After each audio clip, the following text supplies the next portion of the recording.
7 heures du matin à Léirac, les bus scolaires emmènent les élèves des collèges et des lycées de l'Agenais. L'annonce officielle de la fin de la gratuité des transports scolaires, mise en place par le département en 2019 pour les collégiens, ne passe pas bien. Je ne suis pas spécialement d'accord parce que ça fait une charge de plus au foyer. Pour l'instant, je vais être concernée que par un enfant, mais dans 2 ans, je vais être concernée par 2 enfants, donc ça va nous faire une charge de plus dans le foyer à la rentrée scolaire, sachant que déjà les frais d'inscription sont payants. Les frais d'inscription s'élèvent à 27 € par enfant cette année. Déjà, les transports des lycéens du ressort de la région coûtent aux familles en moyenne 48 € par enfant. En 2019, lycéens et collégiens seront logés à la même enseigne. Moi, je m'inquiète notamment pour les foyers à revenus modestes qui peuvent être concernés, où ça va faire encore une charge supplémentaire. Il y a déjà les frais d'inscription qui sont payants.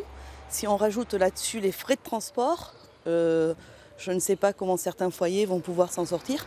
Ce serait dans un souci d'égalité entre les départements de sa compétence que la région a décidé la fin de la presque gratuité. On passe une fourchette sur la part payée par les familles de 0 € à 150. Au contraire, nous attelons à bâtir quelque chose d'équitable pour qu'il y ait une égalité territoriale et un prix au fond médian pour que chaque habitant de cette grande région puisse être entendu comme il doit être, peu importe le département où il habite.